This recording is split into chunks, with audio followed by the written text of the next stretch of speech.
Amazon वर्षावन की हवा नमी और विदेशी पक्षियों की चहचहाहट से घनी थी।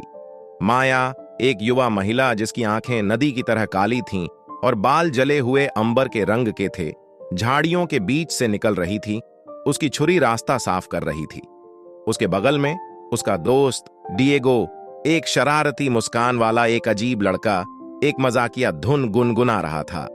क्या आपने कभी सोचा है, माया ने अपने माथे से पसीना पोंछते हुए पूछा, कि शायद हमें ऐसा नहीं करना चाहिए? डिएगो हंसा। आराम करो माया, बूढ़े शिकारी ने कहा कि जगुआर की गुफा ठीक सामने है। हम अपने साहसिक कार्य के बारे में शेखी बघारते हुए सूर्यास्त तक वापस आएंगे। माया इतनी आश्वस्त नहीं थी। जगुआर उनके गांव में एक किंवदंती थी जिसके बारे में दबी आवाज में फुसफुसाया जाता था। कहा जाता है कि इसकी पन्ना जैसी आंखें आत्माओं को छेद देती थीं, इसकी दहाड़ धरती को हिला देती थी। लेकिन हमेशा साहसी रहने वाला डिएगो विचलित नहीं होगा। वे बमुश्किल वहां जाने वाली पगडंडी का अनुसरण कर रहे थे। घने पत्ते एक जीवित दीवार की तरह उनके चारों ओर बंद हो रहे थे। हवा भारी हो गई। सन्नाटा केवल पत्तों की सरसराहट और दूर से चिल्लाने वाले बंदर की आवाज से टूट गया। माया की पकड़ उसकी छुरी पर मजबूत हो गई। उसका दिल उसकी पसलियों पर जोर से धड़क रहा था। अचानक डिएगो रुक गया। उसने झाड़ियों में एक अंधेरे छेद की ओर इशारा किया जो लताओं से लगभग छिपा हुआ था। वहां है, वह फुसफुसाया। उसकी आंखें उत्तेजना से चौड़ी हो गईं। माया झिझकी। गुफा के प्रवेश द्वार से ठंडी आदिम भय की आभा झलक रही थी।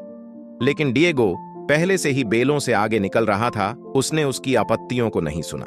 वे अंदर घुस गए। अंधेरा उन्हें पूरी तरह निगल गया। हवा ठंडी हो गई। नम धरती और कुछ और की गंध आने लगी, कुछ मांसल और हिंसक। माया की सांसें गले में अटक गईं। गुफा में एक धीमी गुर्राहट गूंज उठी जिससे माया की रीढ़ में सिहरन दौड़ गई। डिएगो ठिठक गया। उसकी आंखें अंधेरे को देख रही थीं। तभी फीकी रोशनी में एक जोड़ी पन्ना जैसी आंखें चमक उठीं जो उन पर टिकी हुई थीं। एक शानदार जगुआर जिसका फर पॉलिश महोगनी के रंग का था, छाया से उभरा। उसकी चिकनी त्वचा के नीचे उसकी मांसपेशियां लहरा रही थीं। उसके पंजे पॉलिश किए हुए खंजर की तरह चमक रहे थे। डिएगो, जैसा कि वह बहादुर था, लड़खड़ाकर वापस आ गया। उसकी बहादुरी की जगह असली आतंक ने ले ली। हालांकि माया अपनी बात पर अड़ी रही। उसने जगुआर की आंखों में देखा, डर से नहीं बल्कि एक अजीब समझ के साथ। उसने उसकी निगाहों में किसी शिकारी को नहीं बल्कि एक जंगली प्राणी को देखा जो अपने क्षेत्र की रक्षा कर रहा था।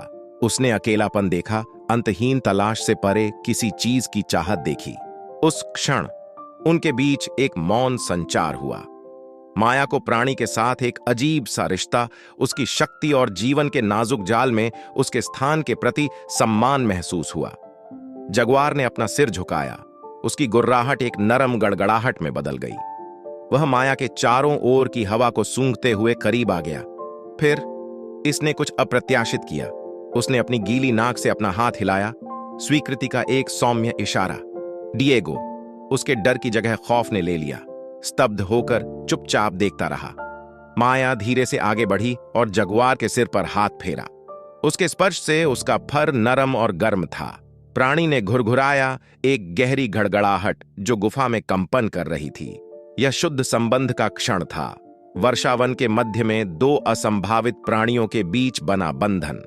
जब जगुआर अंततः छाया में चला गया तो माया और डिएगो गुफा से बाहर चले गए।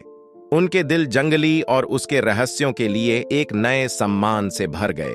उन्होंने कभी इस बारे में बात नहीं की कि उन्होंने अंदर क्या अनुभव किया, लेकिन जगुआर की पन्ना आंखों और उसके कोमल स्पर्श की स्मृति हमेशा उनके साथ बनी रही। जगुआर से मुठभेड़ ने माया को बदल दिया। इसने उसे उन प्राणियों को समझने, सम्मान करने की शक्ति सिखाई जिन्होंने हमारे साथ दुनिया साझा की। इससे उसे पता चला कि सबसे खतरनाक जानवरों में भी नम्रता और जुड़ाव की क्षमता होती है। और यह एक सबक था जो वह हमेशा अपने साथ लेकर चलती थी। जब वह वर्षावन के रास्तों पर चलती थी, न केवल अपने साथी मनुष्यों के लिए बल्कि जंगल में भी एक दोस्त के रूप में।